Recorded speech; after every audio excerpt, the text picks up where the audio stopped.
नमस्कार बच्चों। अभी मैं आपके सामने हिंदी वर्ग सप्तम पाठ मित्र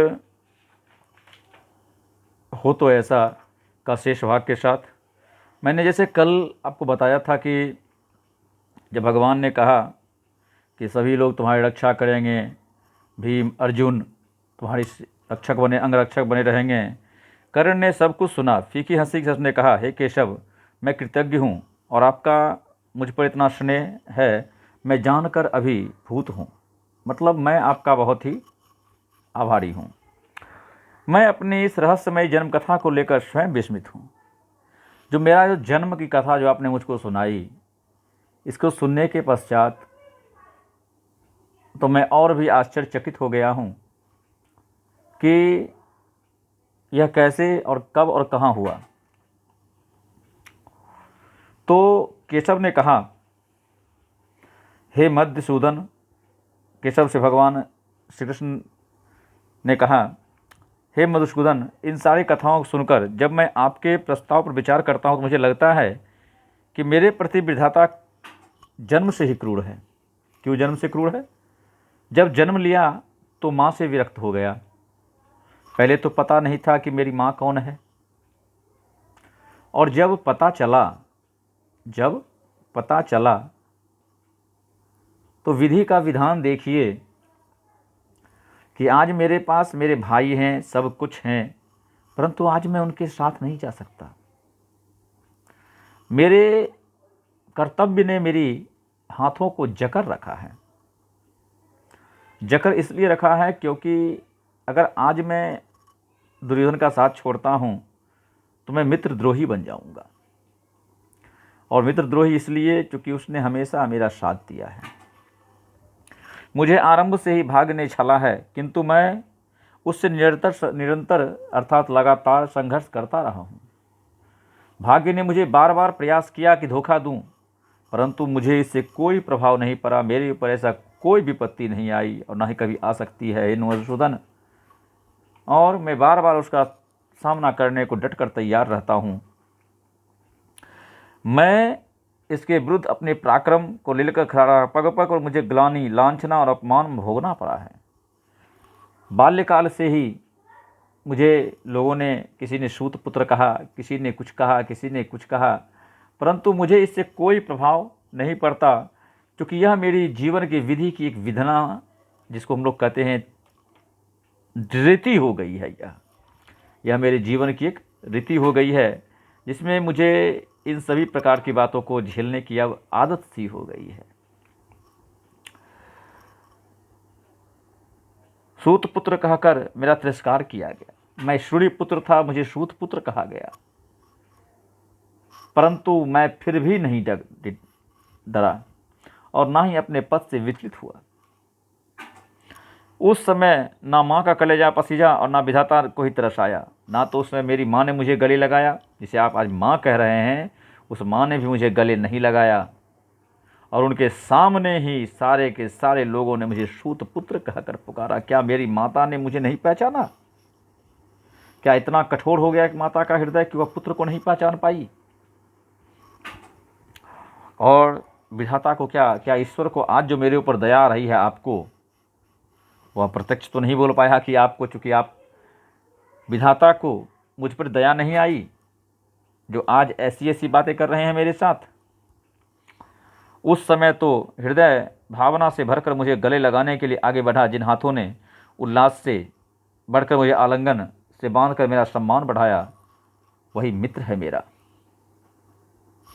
तो मैं बता दूं कि जब महाभारत में सभी वीर कौरव और पांडव युद्ध कला सीख कर आए थे, उस समय अपनी अपनी शक्ति परीक्षण हेतु सारी जनता में दिखाया जाएगा भाई राजा के राजकुमारों में क्या क्या ताकत है, तो उसके लिए उस समय आए थे। उसी समय कर्ण भी वहाँ आया था और उसे यह कहकर युद्ध करने से मना कर रहे थे कि तुम एक साधारण से व्यक्ति हो, श्रुत पुत्र हो, तुम्हें इस प्रकार का युद्ध करने का, अपने गुणों को दिखाने का कोई अधिकार नहीं है, राजपुत्रों का है। तो कहा गया कि जिस नरपुंगम्ब पुंगव ने मुझे बड़ी सभा में बंधु कहकर मुझे अपने बराबर का स्थान दिया, जिसने मुझे अपने साथ बैठाया, जिसने मेरे सिर पर मुकुट धरकर मुझे राजपुत्रों के समान आदर दिया, जिसने मुझे सम्मान दिया, आदर दिया,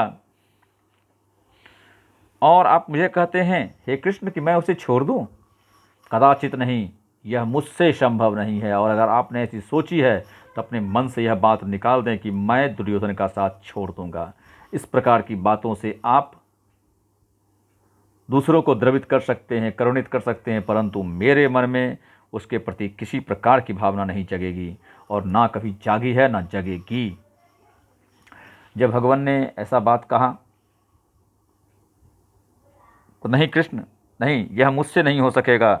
जिस वृक्ष की छाया मुझे मिली मैं उसे काट दूं? कदापि नहीं। मैं उतना स्वार्थी नहीं केवल इसलिए कि लोग मुझे पांडव कहें। नहीं चाहिए मुझे वह पांडव का पद जिसमें लोग यह कहें कि यह पांडु पुत्र है परंतु अधर्मी है। और हे केशव, मुझे राज सिंहासन प्राप्त हो, मैं धर्मराज का अग्रज कहलाऊं। नहीं केशव, नहीं चाहिए मुझे यह मान सम्मान, यह ताज, सिंहासन या धन ऐश्वर्य। मैं इसके लिए नहीं बना हूँ। अर्थात मुझे किसी प्रकार का कोई भी चीज़ नहीं चाहिए। और उन्होंने कहा कि मैं अपनी दृष्टि में खुद को, देखिए इंसान सबकी दृष्टि में गिर सकता है, जी सकता है, परंतु अगर इंसान अपनी दृष्टि में गिर जाए तो कदाचित वह जीवित रहकर भी मरे के समान होता है। इसलिए इंसान को सबसे पहले तो अपनी नज़र में अवश्य जिंदा रहना चाहिए, अर्थात अपने हाथों से किसी प्रकार के अपने नज़र में गिरने से बचने के लिए उसे किसी प्रकार के बुरी चीज़ों का सहारा नहीं लेना चाहिए। और ऐसा कहा गया है कि मैं अपनी ग्लानि से हर पल मर मर कर जीना नहीं चाहता। मुझे युद्ध में मरना मंजूर है, मुझे युद्ध भूमि में मरना मंजूर है, परंतु मैं पल पल कर, तिल तिल कर अपने मन में ही मरकर जीना पसंद नहीं करता। हे केशव, जो भी आप मुझे देंगे वह सब मैं कुरुक्षेत्र दुर्योधन को दे दूंगा। अगर आप मुझे राजा भी बना देंगे तो मैं आपको वचन देता हूं कि वह मैं गद्दी दुर्योधन को भेंट स्वरूप प्रदान कर दूंगा। उस बंधु के लिए मेरे पास कुछ भी अदेय नहीं है, मैं सब कुछ उसको दे सकता हूँ। यदि आप मुझे इंद्रपद भी दें तो मैं वह भी दुर्योधन के चरणों में वार दूंगा। हे श्री कृष्ण, मित्रता से बढ़कर इस संसार में कुछ भी शीतल, मधुर और सुखदायक नहीं है। मित्रता, अगर देखिए, मित्रता करनी गलत नहीं है, मित्रता का परखना भी, परखाव भी होना चाहिए। कहते हैं हे श्री कृष्ण, भौतिक संपदा और मान सम्मान से इस मित्रता को आंका नहीं जा सकता। परम विस्मय से कृष्ण उसे देख रहे थे और श्री कृष्ण को प्रणाम कर वह राधा पुत्र, सूत पुत्र जो था ना, वो सूत कन्या जिसने उसे पाला था उसका नाम राधा था। अर्थात कृष्ण की सूत माता का नाम, पालक माता का नाम राधा था। तो राधा पुत्र, राधे राधे कर्ण रथ से उतर रहे थे। श्री कृष्ण सोच रहे थे कैसा व्यक्ति है यह कर्ण, क्या ऐसा चरित्र संभव है, ओह मित्र हो तो ऐसा हो। अब देखिए, भगवान श्री कृष्ण ने कभी कभी संबोधन किया है कृष्ण कर्ण को राधे कहकर, अर्थात राधा का पुत्र, राधा का पुत्र राधे कहलाएगा। और भगवान श्री कृष्ण यह सोच रहे थे कि क्या ऐसा भी इंसान संभव है जीवन में जिसे किसी प्रकार की कोई संपत्ति का लोभ नहीं, निर्लोभी है जो। कदाचित ऐसा संभव मुझे नहीं लगता। लेकिन बच्चों, जीवन में अगर मित्रता होती है तो वह निर्लोभ मित्रता होनी चाहिए। लोभ युक्त मित्रता कदाचित सफल नहीं होती, वह हमेशा विनाशकारी होती है। और फिर अब मैं आपको मिलता हूँ अपने अगले वीडियो में, पाठ मित्र हो तो ऐसा के प्रश्नोत्तर के साथ। तब तक के लिए आप मेरे इस वीडियो को देखकर कहानी को समझें और पाठ्य पुस्तक से कहानी को पढ़ें, ताकि मैं जब आपसे प्रश्नोत्तर शेयर करूं तो आप उस प्रश्नोत्तर को समझ पाएँ। तब तक के लिए बच्चों, thank you, have a nice day.